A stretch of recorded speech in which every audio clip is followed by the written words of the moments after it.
Thanks so much for checking out this week's episode of Clallam Corner. I'm stoked to be talking with Jordan Schiefen from Jardin du Soleil Lavender Farm here in Sequim. Just want to make sure if you guys know anyone or you yourself want to be on the show, if you're working with a community organization, business, anything, we'd love to have you. Thanks for tuning in and thank you for supporting Sequim businesses.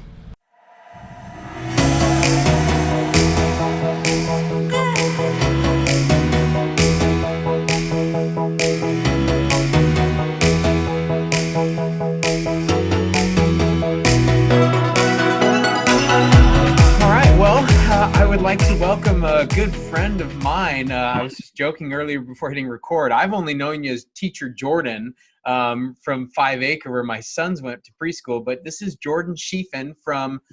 I'm gonna take a stab at this. Jardin du Soleil. Beautiful. That was great. Welcome. It looks like you're out in a lovely sunny day on the farm. There, yeah, exactly. Working, it's the time for us to be out there working the fields constantly. So we're out there doing it. Very cool. Tell us a little bit about the background of the farm, how long you've been there, with the story of the farm. Yeah. So we bought this farm in 2011 from the original owners who started the farm in 1999 is when they opened it to the public. And we kind of happened upon it. We were living in Southern California and we absolutely hated what we were doing.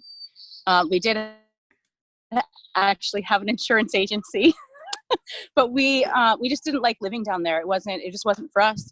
And so we sold our business, sold everything we owned, and traveled the country for a while with our 1-year-old and 4-year-old. And we pulled into Sequim and we're like, this is the place. This is it. This is where we're going to live. And we still had no idea what we were going to do. And then Lavender Festival happened. And we're like, what is this? So we were going around to all the farms and somebody was like, oh, there's a farm that's open because they were going to be for sale, but they fell out of escrow this morning. And so they're on tour. You should go check them out. And we drove to this farm and we made an offer before we got out of our car. And here we are. We've never had a yard before. And now we have 10 acres of a massive amount of things to take care of, and we love every second of it. Man, talk about a leap of faith, driving there and good grief, for all of those control freaks that overanalyze every thought. You've just made them sweat in their seats. Yeah, exactly. That is so not us. We still we just adventure. We've always just loved trying new things and being spontaneous, and this kind of fills that need every day. Farming is always spontaneous and there's always something new. So we get to be on an adventure right here at our home and business. So you raised your 2 kids. You said they were 4 and 1 when you bought the property? Yeah. So they've got to grow up on a working farm. That's pretty awesome. Yeah, I don't know if they think that. We'll see. Maybe they will when they're older, but they right now being 10 and 13, they don't think anything we do is fun. So they get to see their parents working really hard, which we think is really great. Yeah. And they don't think it's so great. They're like, I'm not going to ever work that hard. Like, oh, you will. Do they have a pretty big role on the farm as well, helping you guys out during probably the hot and heavy season? I'm sure you got to enforce a little bit of labor in there. Yeah, we definitely use our children for labor. They have certain jobs that are theirs. They, like my 13-year-old, he cleans all the lavender bud. So after we dry it, you take all the bud off of the stems and it has to be kind of cleaned through fans. That's his job. And he always has to do that job, but he kind of likes it. So, and then my daughter, she usually is helping harvest or working in the shop. She likes to work with the customers. That's awesome. I think it's cool that they get to learn that. Last summer during the Tour de Lavender bike ride, we have lavender at our house, not quite like you. And we did a lavender lemonade stand with the kids. And so we took, dried lavender syrup. We made cookies and lemonade. And it was so cool to see them actually working towards something together and their excitement over what they got to do and hollering at the bike riders. It was really fun. So it must be awesome for you to see your kids at the shop. Yeah, they love it. That Tour de Lavender actually is one of their favorite events because they they sit at the gate and they welcome every rider and give them a honey stick. And they've been doing it for 5-6 years now. Yeah. So they see the same riders come back, and it's just really fun for them to be like, no, this is my farm, my honey. Here you go. It's really fun to see that pride come out in them. Like, oh no, this is great. That is awesome. Well, there's an awesome side of this story, and there's also a sad side this year with being in the tourism industry and relying on the things like Lavender Festival, Tour de Lavender, all that. The world's come to a screeching halt for all things that are basically fun and extroverted, it seems like. You contacted me, which I was thrilled about. You've got kind of a cool program that you wanted to mention about people getting to kind of be hands in on the farm. Can you talk to me about that?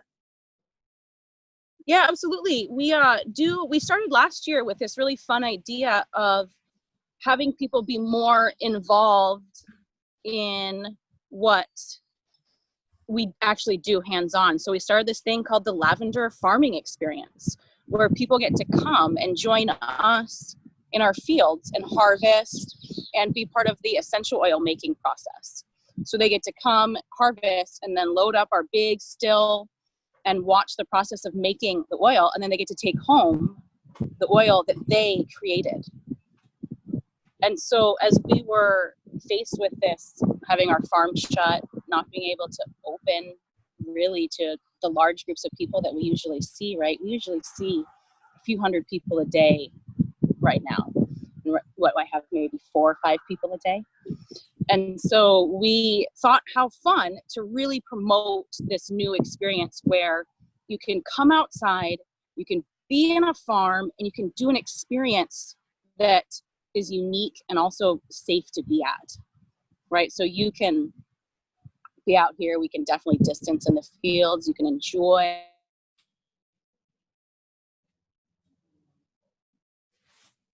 kind of get some of that feedback you need from nature and so we thought also having this could do, right? Because we're all stuck here in this amazingly beautiful place, but we can't really do a lot of the things we usually do.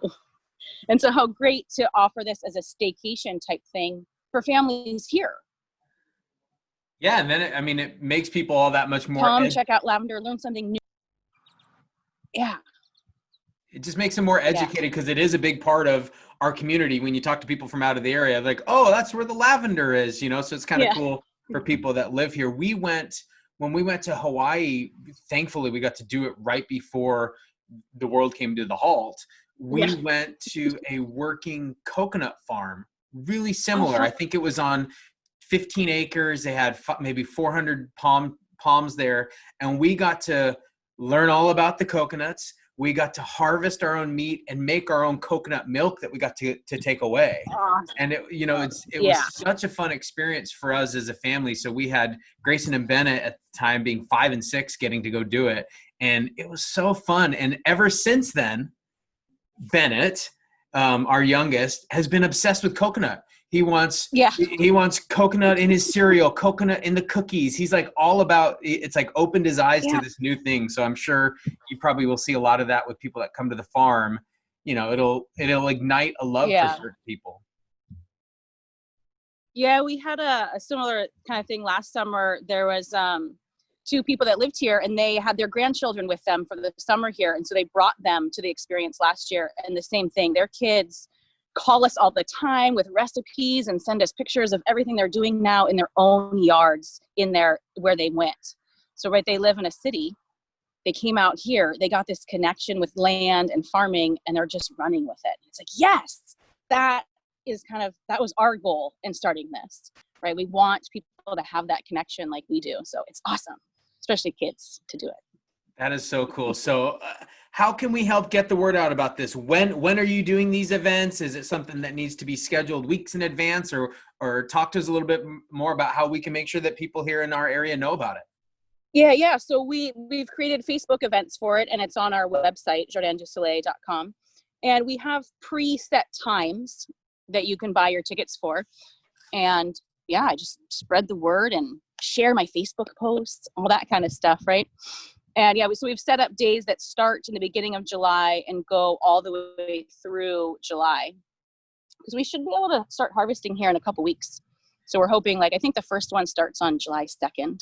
And they're a couple hours. They're in the morning or in the afternoon, and choose the day that works for you and come join us. That is awesome. Now I have a selfish request because I think probably at our house, maybe 15 lavender plants that we have. And it seems like we get all of this. It's almost like a really tall field grass or like hay that is growing from underneath it. Is there anything I can do to prevent that other than having to go pull each individual one from these darn shrubs? Welcome to my life. Oh! No, you really just have to pull it out. I mean, it's not going to hurt the plant so much until it starts to take over, but it doesn't look right? No, you just got to by hand. That's how we do everything here. I'm going to have to fall in line and employ the kids on something like that, because we were doing it the other day, and I said, this is great. I'm going to be talking to Jordan later this week. I can make sure to ask her. So there's no particular strategy, huh? No, nothing. No, just, paying your kids. My grandma used to pay us $1 or a penny a weed when I was younger. She used to pay us a penny a weed that we pulled from her garden. So I'm sure that that same rate would apply for a 5- and 6-year-old. I think I'll be good at that as well. Yeah, that sounds good. My last question for you about the farm: how many varieties? I'm learning about, landscaping and growing and all that. How many varieties do you have? Because I just always thought lavender was lavender until I started looking at planting my own, and it's not. Yeah, no, me too. I had no idea. There were over 400 varieties. It's crazy. We grow like 4 main varieties on the farm for our purposes, but we have about over 60 that you can come and look at and see the difference. But mostly the lavender we grow is for essential oil. That's really what we do with all of our lavender. So we like the varieties that produce a lot of oil. Very interesting. I didn't know 400. I thought there was like 6 or 7. So there you go. I've learned something new. No, all the different shades from white, pinks, all the way to dark purples and blues. Very cool. Well, right? I thank you for taking time out of your day. Hopefully Absolutely. A nice break to not have to be working and laboring on the farm. Any closing remarks that you'd like now that you're a big time Clallam Corner celebrity? I know. Woo! I love Clallam Corner. It's awesome. I love tuning in every week to say hi to everybody and see what everybody's doing. It's fun. Thanks for having me. Well, we are thrilled to have you. We will hopefully spread the word and get you some more locals on your farm. And if you have any questions, you'll see all the links below, but make sure website and Jardin du Soleil Facebook page. Look at that. I'm working on I need my beret, and then I'd be all set. Exactly. Yeah, beret is required when you come. All right, Jordan. Well, thank you so much. Absolutely. Thanks, James. Absolutely. Enjoy. Right. Bye.